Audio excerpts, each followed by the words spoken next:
तुम्हारी याद आती है, बताओ क्या करे मोहन। तुम्हारी याद आती है, बताओ क्या करे मोहन।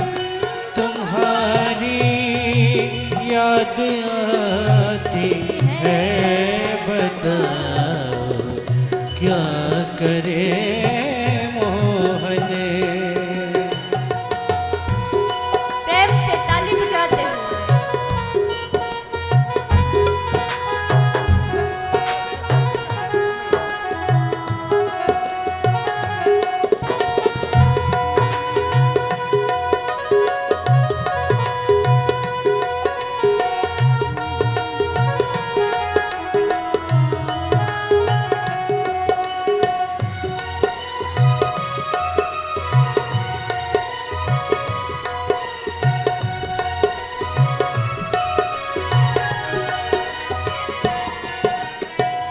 सुबह और शाम आती है, रात भर वो रुलाती है। सुबह शाम आती है, रात भर वो रुलाती है। सुबह और शाम आती है, रात भर वो रुलाती है। सुबह शाम आती है, रात भर वो रुलाती है। चैन हमको नहीं आता, चैन हमको नहीं आता, बताओ क्या करे मोहन। चैन हमको नहीं आता, बताओ क्या करते मोहन। तुम्हारी याद आती है, बताओ क्या करे मोहन। तुम्हारी याद आती है, बताओ क्या करे मोहन।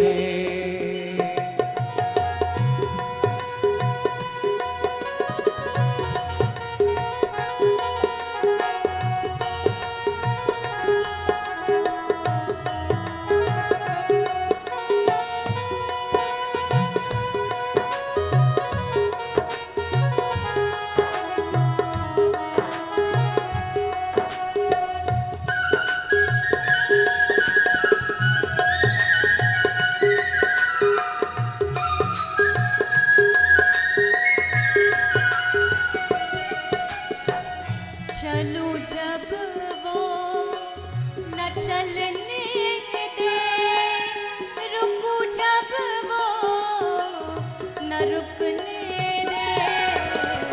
चलो जब वो न चलने दे, रुको जब वो न रुकने दे। चलूं जब वो न चलने दे, रुकूं जब वो न रुकने दे। चलो जब वो न चलने दे, रुको जब वो न रुकने दे। मिलूं औरों से न मिलने दे, मिलो औरों से न मिलने दे। मिलूं औरों से न मिलने दे। बताओ क्या करे मोहन। मिलो औरों से न मिलने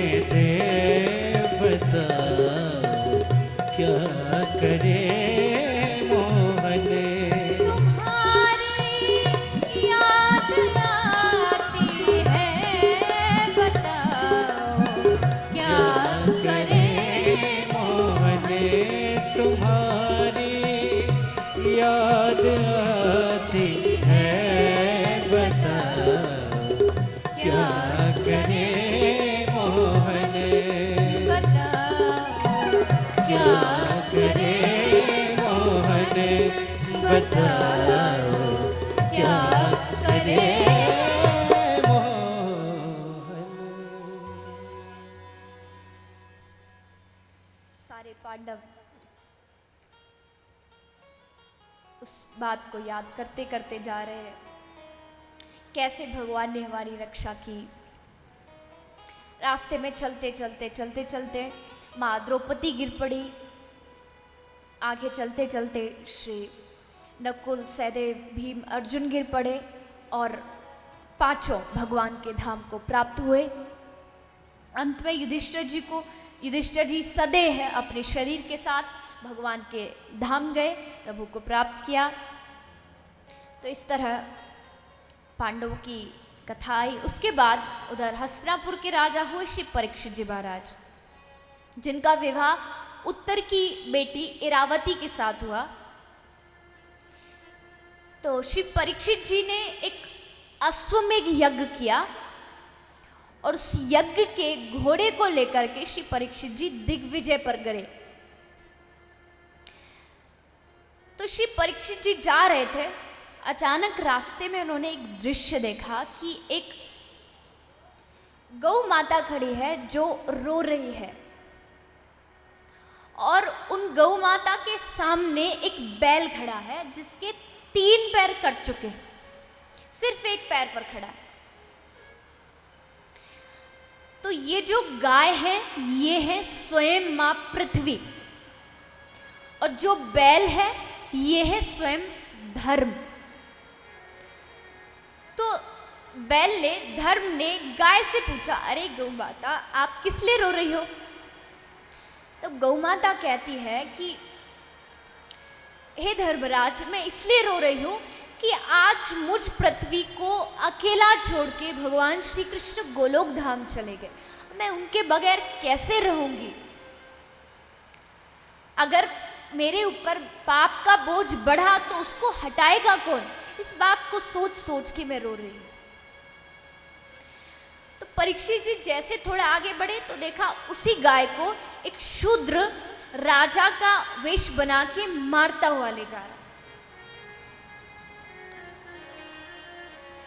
अब श्री परीक्षित जी ये सह नहीं कर पाए कि मेरे राज्य में एक गौ माता का अपमान हो, क्योंकि हम सभी जानते गौ माता तो भगवान श्री कृष्ण को कितना प्रिय थी। हमेशा कभी भी कन्हैया के साथ में आप देखो तो गौ माता खड़ी रहती है, कन्हैया हाथ में चारा लेकर के गौ माता को, बछड़ों को अपने हाथों से खिलाते थे। उस गौ माता का इतना अपमान क्यों? क्योंकि भगवान श्री कृष्ण जब तक पृथ्वी पर थे तब तक द्वापर युग था, उनको जाते ही कलयुग शुरू हो गया। वो जो शूद्र था जो गाय को लात मार रहा था वो स्वयं कलयुग था। कलयुग शुरू होते ही अपना उसने रंग दिखाना शुरू कर दिया। आज भी आप देख सकते हो गौ माता का कितना अपमान किया जाता है।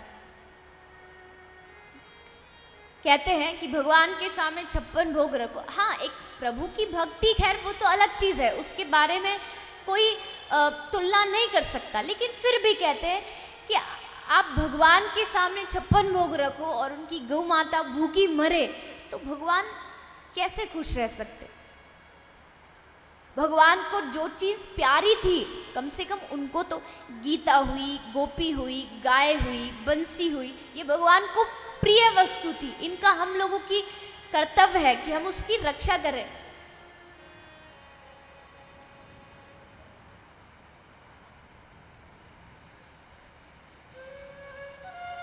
आपको पता नहीं, आजकल आज के समय में भारत के अंदर 35,000 से ज्यादा कत्ल खाने हैं। गाय का दूध आपको बहुत ज़्यादा कहीं मिलेगा नहीं। आपने न्यूज़ में भी पढ़ा होगा कि आज के समय में भारत में दूध की बहुत कमी है, इसलिए बाहर दूसरे देशों से, इंग्लैंड से, यूरोप से बकरियों का दूध मंगाया जाएगा आगे भविष्य में। भेड़ों का दूध पी पी के फिर भेड़ चाल चलेंगे, फिर भागेंगे अंग्रेजों के पीछे। आज वही तो करते हैं हम, वेस्टर्न कल्चर अपनाने में बस लगे पड़े। भजन करते काले का, नकल करते गोरों की। खुश होते हैं, हाँ हम तो मॉडर्न है भाई। अपनी सभ्यता को मत भूलो।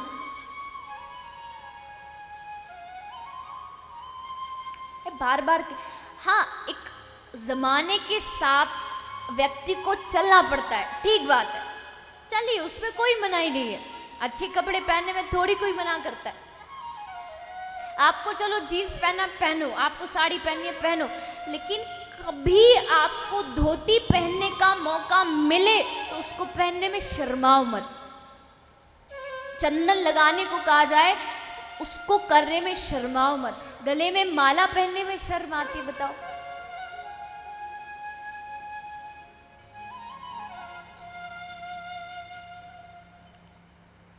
इसलिए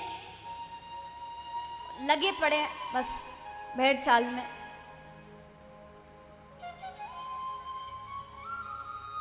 तो इसलिए आप सबसे भी मेरी यही प्रार्थना है कि जितना हो सके प्रभु की जो धरोहर है उनकी हमको रक्षा करनी चाहिए। आपको पता नहीं, बड़े बड़े 5 स्टार होटल्स में गाय का मांस मिलता है शौक के लिए कि भाई चलो एक बार ट्राई करते। बाहर तो वो होता ही है, उसका तो खैर अलग बात है, बट मैं भारत की बात कर रही हूँ। और उसी कारण भगवान ने प्रेरणा दी। मैं बिल्कुल भी नहीं कहूँगी कि मैंने किया, मेरे गुरुजी का आदेश था, प्रभु की कृपा थी। इसलिए जो गौ माता का जो हॉस्पिटल का जो उद्देश्य उठाया गया, मुझे पता है ना उसको मैं पूरा कर सकती हूँ ना आप पूरा कर सकते हो। हम सब तो एक निमित्त है, करने वाला ऊपर बैठा है। वो एक किसकी बुद्धि घुमाएगा, कैसे करेगा वो जाने। भरोसा उस पर छोड़ो, वो जो करेगा।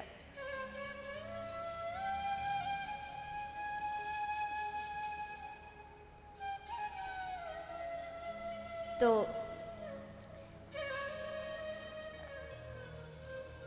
श्री परीक्षित जी महाराज बड़े क्रोधित हुए, धनुष बाण लिया, उस कलयुग को मारने के लिए दौड़े।